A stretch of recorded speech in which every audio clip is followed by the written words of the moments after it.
کیا آپ نے شرافت علی کو گرفتار کر لیا ہے؟ تھانے دار صاحب، شرافت علی تو بڑا حساس اور درد رکھنے والا بندہ ہے۔ اس کے پاؤں کے نیچے اگر کوئی چونٹی بھی آ کر مر جائے تو وہ مغموم ہو جاتا ہے، مرغی صبح ہوتے دیکھ نہیں سکتا۔ اس نے جابر خان جیسے بندے کو کیسے قتل کیا ہوگا؟ آپ کو غلط فہمی ہوئی ہے۔ شرافت علی کی بیوی کے لہجے میں اپنے شوہر کے لیے محبت کوٹ کوٹ کر بھری ہوئی تھی۔ تھانے دار، اگر جذباتی باتوں پر توجہ دینے لگیں تو ان کے لیے تھانے داری کرنا مشکل ہو جائے۔ ہم نے بڑی مشکل سے اس وفا کی پتلی عورت کو جھوٹی سچی تسلیاں دے کر رخصت کیا اور شرافت علی کو اپنے کمرے میں بلا لیا۔ اس کی حالت پہلے سے بھی بری تھی، ہونٹوں پر پپڑیاں جم گئی تھیں، سر ڈول رہا تھا، کندھے جھک گئے تھے، ہاتھوں میں رشا تھا، یوں لگتا تھا جیسے زندگی کی بازی ہار گیا ہو۔ ہم نے اسے کرسی پر بٹھا کر پانی پلایا، اس کا حوصلہ بڑھایا، تب کہیں جا کر وہ ذرا بات کرنے کے قابل ہوا۔ آگے بڑھنے سے پہلے ایک بات کی وضاحت کر دوں کہ ہم تفتیش کے دوران جتنے سوال و جواب کرتے ہیں، اگر پورے کے پورے لکھنے لگ جاؤں تو کہانی بہت لمبی ہو جائے، لہٰذا طوالت سے بچنے کے لیے مختصراً بہت ضروری سوال و جواب میں تحریر کرتا ہوں۔ ہاں بھائی شرافت علی، یہ سب کیسے ہوا؟ جناب، میں بالکل بے قصور ہوں۔ میں آپ کے پاس آیا تھا کہ برائے مہربانی جابر خان کو سمجھائیں وہ مجھے تنگ نہ کرے۔ میں نے کوئی ڈرامہ نہیں کیا۔ کیا تم نے اس بات کا ذکر کسی اور سے بھی کیا تھا کہ جابر خان نے تمہارے پاس امانتاً سونا اور پیسہ رکھوایا ہے؟ شوقی نے اس کی آنکھوں میں دیکھتے ہوئے کہا۔ بالکل نہیں جناب، میں قسم کھا کر آپ کو یقین دلاتا ہوں۔ تمہاری بیوی نے کسی سے ذکر کیا ہوگا؟ میں نے پوچھا۔ مجھے پورا یقین ہے کہ اس نے بھی ایسا نہیں کیا ہوگا، شرافت علی نے اعتماد سے کہا۔ اس اعتماد کی وجہ شرافت علی؟ شوقی نے ذرا تیز لہجے میں استفسار کیا۔ جناب، میں نے اسے منع کیا تھا، وہ تو میری بات کی بڑی سج رکھتی ہے، وہ تو وفا کی پتلی ہے، ایسی عورت ایسی بیوی قسمت والوں کو ملتی ہے۔ وہ واقعی سچ کہہ رہا تھا۔ اس اسٹیج پر ہم نے اسے یہ بتانا نامناسب نہیں سمجھا کہ اس کی بیوی چند لمحے پہلے تھانے میں آئی تھی۔ یہ سب تو اپنی جگہ ٹھیک ہی ہوگا۔ شرافت علی، تم چودھری کے باغ میں پہنچ کیسے گئے؟ چودھری صاحب نے ایک بندہ بھیجا تھا، پیغام یہ تھا کہ انہوں نے جابر خان کو بھی بلایا ہوا ہے، تمہیں بھی چودھری صاحب نے بلایا ہے۔ کس لیے؟ یہ تو اس نے نہیں بتایا تھا جناب، شرافت علی نے مسکین سی آواز میں کہا۔ اور تم بغیر سوچے سمجھے وہاں چلے گئے؟ شوقی نے اسے گھورتے ہوئے کہا۔ مجھے شرافت علی کی سادہ لوہی اور خط درجہ بے وقوفی پر غصہ آ گیا، لیکن پھر کچھ سوچ کر ہنس پڑا۔ یہ بے موقع کی ہنسی تھی۔ شوقی اور شرافت علی نے چونک کر میری طرف دیکھا۔ شوقی تو خاموش تھا، لیکن شرافت علی نے معصومیت اور حیرانی سے میری طرف دیکھتے ہوئے کہا، تھانے دار صاحب، ابھی میں نے وہ بات تو بتائی ہی نہیں جس کو سن کر آپ ہنس پڑیں گے۔ کیا مطلب؟ میں نے اور شوقی نے بیک وقت اس کی طرف دیکھا۔ بات ہی کچھ ایسی ہے جی۔ شرافت علی بات کرتے کرتے رک گیا۔ جلدی بتاؤ بھئی، پہلیاں مت بجھواؤ، اس بار میں نے سنجیدہ لہجے میں کہا۔ دراصل جی، مجھے بچپن سے کوئل کی آواز بہت اچھی لگتی ہے۔ میں جب باغ میں داخل ہوا تو کسی درخت پر کوئل بول رہی تھی۔ میں نے اوپر دیکھا، آخر ایک درخت پر مجھے کوئل بولتی ہوئی نظر آ گئی۔ میں اس کو دیکھتے ہوئے آگے بڑھنے لگا۔ اچانک کسی چیز سے ٹھوکر کھا کر گر پڑا۔ جب میں نے نیچے دیکھا تو ایک دم اچھل کر کھڑا ہو گیا۔ نیچے جابر خان پڑا تھا۔ ابھی میں حیران و پریشان کھڑا تھا کہ مجھے ایک تیز آواز آئی، چودھری صاحب ذرا جلدی آئیے، دیکھیے شرافت علی نے جابر خان کو قتل کر دیا ہے۔ پھر کہیں سے چودھری صاحب، قدیر اور دوسرے لوگ آ گئے۔ آواز دینے والا پرویز تھا۔ مجھے پکڑ لیا گیا۔ میں نے پہلے ہی دیکھ لیا تھا کہ جابر خان ایک لاش میں تبدیل ہو چکا ہے۔ اوئے شرافت علی، یہ تو نے کیا کیا؟ چودھری صاحب نے مجھے جھنجھوڑتے ہوئے کہا۔ چودھری صاحب، میں نے تو کچھ نہیں کیا، میں تو آپ کے بلانے پر آیا ہوں۔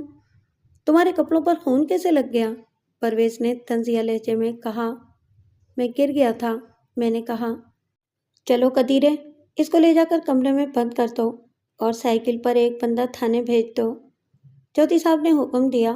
شرافت علی خاموش ہوا تو میں نے پوچھا، جب تم باغ میں داخل ہوئے تو تمہیں باغ میں کوئی بندہ نظر نہیں آیا؟ نہیں سرکار۔ شرافت علی کے ایک ایک بات سے سچائی کی خوشبو آ رہی تھی۔ پھر یہ سب کیا تھا؟ بات ڈاکے سے شروع ہوئی تھی۔ ابھی تک گونگے ڈاکوؤں کے متعلق کوئی پیش رفت نہیں ہوئی تھی۔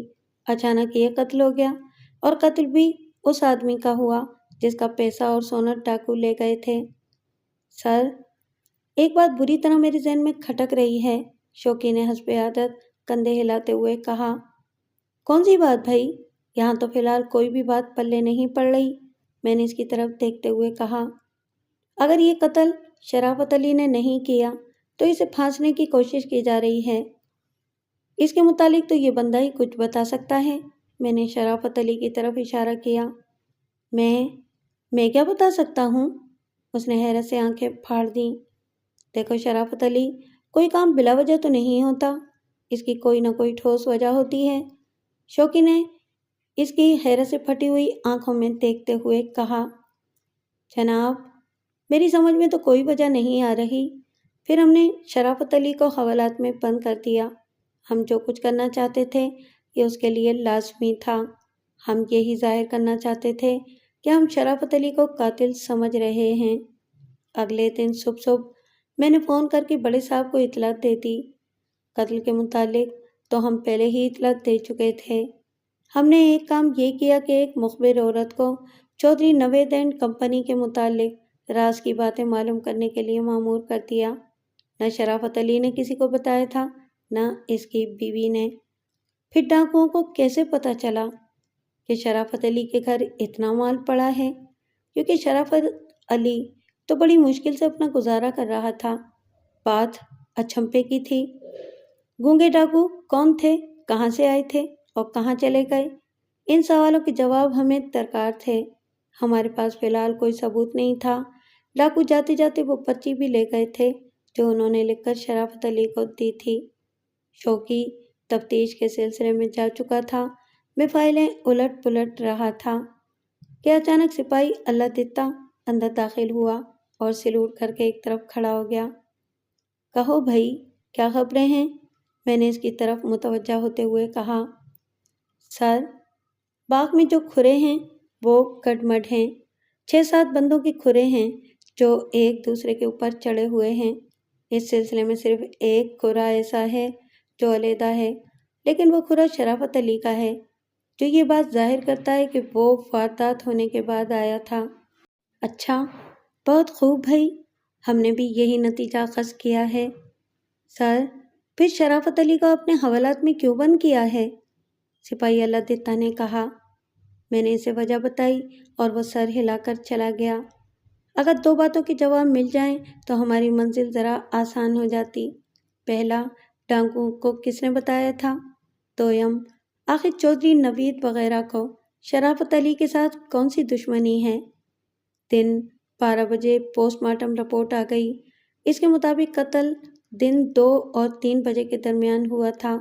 قاتل اپنے کام میں مشتاق تھا۔ اس نے عین دل میں خنجر پیوست کیا تھا۔ مقتول بس 3-4 منٹ میں ٹھنڈا ہو گیا ہوگا۔ اس کے علاوہ رپورٹ میں یہ بات بھی درج تھی کہ مقتول نے قتل ہونے سے کچھ دیر پہلے ہی شراب پی تھی یا اسے پلائی گئی تھی۔ پوسٹ مارٹم رپورٹ نے تو سب کچھ واضح کر دیا۔ مبینہ مجرم چالاک اور اثر و رسوخ والے تھے، اس لیے ان کے ساتھ چالاکی اور دھوکے سے ہی نبٹنا تھا۔ ہم بے بس نہیں تھے، لیکن جب اس قسم کی حالت ہو تو بہت ذہانت اور سوچ بچار سے بساط بچھانی پڑتی ہے۔ مجرموں کے خلاف ٹھوس ثبوت درکار ہوتے ہیں تاکہ عدالت میں جا کر کیس پٹ نہ جائے اور ان کو گرفتار کرنے کے بعد شرمندگی نہ ہو۔ وہ گرمی کے دن تھے۔ سورج غروب ہونے سے آدھا گھنٹہ پہلے شوکی آ گیا۔ اس کے چہرے پر گرمی نے اثر کیا تھا، لیکن وہ میرے سامنے پڑی ہوئی کرسی پر بیٹھ گیا تو میں نے پوچھا، لگتا ہے کہ کوئی سرا خط آ گیا ہے؟ سر، ایک سرا خط آیا تو ہے، شوکی نے کہا۔ پھر اس نے مجھے اس سرے کے متعلق بتایا تو میری آنکھیں حیرت سے پھیل گئیں۔ واقعی مخبر عورت نے کمال کر دیا تھا، لیکن مجھے شرافت علی پر بہت غصہ آیا۔ جب ہم نے اسے بلا کر اس کے متعلق پوچھا تو وہ معصومیت سے بولا، کیا یہ وجہ بھی ہو سکتی ہے؟ اس کیس میں مجھے شرافت علی پر غصہ اور ترس بیک وقت آیا تھا۔ عجیب شخص تھا۔ شرافت علی کو واپس اپنی جگہ پر بھیج کر میں نے اور شوقی نے ایک پلان بنایا۔ جو کچھ ہم کرنے جا رہے تھے اس میں گڑبڑ کا امکان بھی تھا، اس لیے ہم نے بڑے صاحب کو بھی اعتماد میں لے لیا تھا، یعنی ان سے اجازت حاصل کر لی تھی۔ انہوں نے ہمیں کہا تھا کہ پکا ہاتھ ڈالنا ہے، باقی کام اگلے دن پر ڈال کر ہم رات ڈیوٹی والے ہیڈ کانسٹیبل کے حوالے سے تھانے کا انتظام کر کے اپنے اپنے گھروں کو چلے گئے۔ اگلی صبح جب ہم تھانے پہنچے تو ہمیں بتایا گیا کہ کام ہو گیا ہے، کسی قسم کی کوئی گڑبڑ نہیں ہوئی تھی، ہر بات ہماری حسب خواہش ہو گئی تھی۔ یہ ہماری بہت بڑی کامیابی تھی۔ صبح 9 بجے کے قریب چودھری نوید دو باڈی گارڈز کے ساتھ تھانے میں داخل ہوا۔ باڈی گارڈ باہر ہی رہ گئے اور چودھری غصے میں بھرا ہوا ہمارے دفتر میں داخل ہوا۔ میں اس کے استقبال کے لیے کھڑا ہو گیا۔ مجھ سے دعا سلام کے بعد وہ بولا، تھانے دار صاحب، یہ کیسی اندھیر نگری ہے؟ کیوں چودھری صاحب، ایسا کیا ہو گیا؟ آپ تشریف تو رکھیں۔ میں نے جلدی سے اس کی بات کاٹتے ہوئے کہا، رات سے میرے 2 خاص بندے غائب ہیں۔ چودھری نے دانت پیستے ہوئے کہا، وہ اپنی چوتراہٹ میں تھا۔ جب کرسی پر بیٹھا تو اس کی گردن تنی ہوئی تھی۔ کن بندوں کی بات کر رہے ہیں؟ پرویز اور قدیر کی جناب۔ اتنی جرأت کس کی ہوئی ہے؟ یہ تو براہ راست چودھری نوید سے پھڈر ڈالنے والی بات ہے۔ لگتا تھا کہ چودھری صاحب بڑی مشکل سے غصہ ضبط کر رہے ہیں۔ چودھری صاحب، ہو سکتا ہے کہ آپ کے بندے خود ہی کسی کام سے نکل گئے ہوں۔ شوقی جو اس وقت میرے کمرے میں ہی بیٹھا ہوا تھا بولا، ناممکن، سورج مغرب سے نکل سکتا ہے لیکن میرے بندے، ناممکن، قطعی ناممکن۔ چودھری نے میز پر ہاتھ مارتے ہوئے کہا، اور چودھری صاحب، اس بیچاری میز پر تو رحم ہی کریں۔ میں نے اظہار مذاق کہا، اوہ سوری، اس وقت میں اپنے آپ میں نہیں ہوں۔ آپ ان کی گمشدگی کی رپورٹ درج کروانا چاہتے ہیں تو باہر جائیں، دائیں طرف تیسرے کمرے میں محرر بیٹھا ہوا ہے، وہ تو میں خود دیکھ لوں گا، صرف آپ کو اطلاع دینی تھی۔ وہ اٹھا اور پرغرور چال چلتا ہوا کمرے سے نکل گیا۔ جاتے ہوئے اس نے ہاتھ ملانا بھی گوارا نہیں کیا تھا۔ جب چودھری اپنے دونوں باڈی گارڈوں کو لے کر تھانے کی چہاردیواری سے نکل گیا تو میں نے شوقی سے کہا، تم نے دیکھا کتنا غرور ہے اس میں، دوسروں کو انسان سمجھتا ہی نہیں۔ سر دفع کریں، جلدی اس کو آٹے دال کا بھاؤ پتہ چل جائے گا، شوقی نے کہا۔ میں ذرا کام شروع کروا دوں؟ بالکل، ابھی تک حالات ہمارے موافق تھے۔ تھوڑی دیر کے بعد تھانے کی فضا چیخوں سے گونجنے لگی۔ تقریباً 1 گھنٹے تک یہ آوازیں آتی رہیں اور پھر آہستہ آہستہ پرسکون ماحول ہو گیا۔ پھر شوقی، حوالدار ہیبت خان اور کانسٹیبل رفیق ساتھ ساتھ میرے کمرے میں داخل ہوئے۔ تینوں کے چہرے خوشی سے دمک رہے تھے۔ سر، مال تیار ہے، آپ معائنہ کر سکتے ہیں، ہیبت خان اور کانسٹیبل رفیق نے یک زبان ہو کر کہا۔ میں نے دل کھول کر انہیں شاباشی دی اور کہا کہ باری باری دونوں کو بھیج دیں۔ شوقی نے مجھے بتایا کہ ہیبت خان اور کانسٹیبل رفیق کو کام شروع کرنے کا کہہ کر وہ ذرا بازار کی طرف نکل گیا تھا۔ سب سے پہلے ہیبت خان قدیر کو لے کر آیا۔ جی ہاں، آپ لوگ کافی ذہین ہیں، سمجھ گئے ہوں گے کہ رات کی تاریکی میں ہم نے چودھری نوید کے دونوں دشکروں کو تھانے کے آخری کونے میں بنے ہوئے کمرے میں بند کر دیا تھا۔ کبھی کبھی ہمیں بھی ایسے غیر قانونی کام کرنے پڑتے ہیں۔ آدھی رات کے وقت دونوں شراب کے نشے میں دھت تھے، اس لیے کسی خاص زحمت کا سامنا نہیں کرنا پڑا تھا۔ ہاں بھائی قدیر پہلوان، اب تم کیا کہتے ہو؟ میں نے اسے گھورتے ہوئے کہا۔ مائی باپ، پہلے آپ اسے باہر نکالیں، اس نے ہیبت خان کی طرف خوفزدہ نظروں سے دیکھتے ہوئے کہا۔ اوئے، جرم کرتے ہوئے تمہیں کسی بات کا خیال نہیں ہوتا؟ یہ ادھر ہی رہے گا۔ ہیبت خان، اگر یہ ذرا بھی جھوٹ بولے تو تم… میں نے معنی خیز نظروں سے ہیبت خان کو دیکھتے ہوئے جملہ ادھورا چھوڑ دیا۔ آپ فکر ہی نہ کریں سر، اس نے اپنی بڑی بڑی مونچھوں کو تاؤ دیتے ہوئے کہا۔ اس کے بعد دونوں یعنی قدیر اور پرویز نے ہمیں ذرا بھی پریشان نہیں کیا۔ یہ ایک حوث پرست اور مغرور انسان کی فطرت کی کہانی تھی۔ دراصل گاؤں کے باہر شرافت علی کے باپ دادا کی تھوڑی سی زمین ہے جو چودھری نوید کی زمینوں سے ملی ہوئی ہے۔ کچھ عرصے سے چودھری نوید کی نظریں اس زمین پر لگی ہوئی تھیں۔ شرافت علی کے باپ سے چودھری نے اس زمین کو خریدنے کی بات کی تھی، لیکن وہ کسی قیمت پر زمین بیچنے کے حق میں نہیں تھا۔ وہ کہتا تھا کہ یہ ہمارے باپ دادا کی نشانی ہے۔ یہ زمین بنجر تھی۔ شرافت علی کے باپ نے مرتے مرتے یہ بات شرافت علی کے کان میں ڈال دی تھی۔ یہ باتیں مخبر عورت نے ہمیں بتائی تھیں۔ شرافت علی نے پوچھنے پر بڑی معصومیت سے کہا تھا، کیا دشمنی کی وجہ یہ بھی ہو سکتی ہے؟ چودھری کو یہ پتہ چل چکا تھا کہ گاؤں کے باہر والی زمینیں کچھ عرصے کے بعد سونے کے بھاؤ بکنے والی تھیں۔ وہاں حکومت کچھ فیکٹریاں لگانے کا سوچ رہی تھی اور اسے یہ بھی احساس تھا کہ شرافت علی یہ زمین کسی قیمت پر نہیں بیچے گا۔ چنانچہ اس نے ایک بھیانک منصوبہ بنایا۔ جابر خان شراب وغیرہ کا رسیا تھا اور اس کی دوستی قدیر و پرویز سے تھی۔ وہ اکثر باغ میں جاتا رہتا تھا۔ چودھری نے شرافت علی کی سادہ لوہی اور معصومیت سے فائدہ اٹھانے کا فیصلہ کیا۔ جابر خان نے چودھری کے کہنے پر روپے اور سونے کا زیور شرافت علی کے گھر رکھ دیا اور پھر وہ اور قدیر گونگے ڈاکو بن کر اس کے گھر میں گھس گئے۔ وہ گونگے اس لیے بن گئے تھے کہ کہیں اپنی آواز سے پہچانے نہ جائیں۔ انسان سوچتا کچھ ہے، ہوتا وہی ہے جو خدا کو منظور ہوتا ہے۔ خدا کو شرافت علی کو بچانا مقصود تھا، اس لیے جب میں نے جابر خان کو تھانے بلایا تو وہ اپنے گھر کے پچھلے دروازے سے نکل کر سیدھا باغ میں آ گیا۔ اس کی بیوی نے کہہ دیا کہ وہ گھر میں نہیں ہے، ویسے ہی کہہ دیا کہ فلاں جگہ گیا ہے۔ اس نے پہلی بار جرم کیا تھا، وہ گھبرا گیا تھا۔ اتفاق سے اس وقت چودھری بھی باغ میں موجود تھا۔ اس نے جابر خان کی گھبراہٹ دیکھی تو اس نے سوچا کہیں یہ بندہ بھانڈا ہی نہ پھوڑ دے۔ اس نے قدیر اور پرویز سے کہا کہ اسے ہمیشہ کے لیے گونگا بنا دو۔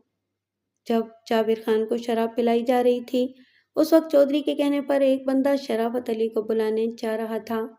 دراصل جابر خان کا قتل وہ شرافت علی کے کھاتے میں ڈالنا چاہتے تھے۔ پھر سب کچھ چودھری کے حسب منشا ہو گیا، لیکن اب انجام ہماری حسب منشا ہونے والا تھا۔ ایک بات کا ہمیں افسوس ہو رہا تھا کہ چودھری کسی قانونی گرفت میں نہیں آیا تھا۔ اس کے خلاف ہمارے پاس کوئی ثبوت نہیں تھا۔ سارے ثبوت جابر خان، قدیر اور پرویز کے خلاف تھے۔ چودھری صاف مکر گیا تھا۔ عدالت ثبوت مانگتی ہے، کوئی کہے کہ یہ جرم میں نے فلاں آدمی کے کہنے پر کیا ہے تو عدالت گواہ اور ثبوت مانگتی ہے۔ شرافت علی کو ہم نے عزت سے رکھا تھا اور عزت سے گھر بھیج دیا تھا۔ ایک مجرم اپنے انجام کو پہنچ چکا تھا، باقی دو کو ہم نے بمے ان کے جرم کے سپرد عدالت کر دیا۔ جب مقدمہ عدالت میں چل رہا تھا تو ہمیں اطلاع ملی کہ چودھری نوید پر فالج کا حملہ ہوا ہے اور اس کا دایاں دھڑ بیکار ہو گیا ہے۔ اسے کہتے ہیں کہ خدا کی لاٹھی بے آواز ہوتی ہے۔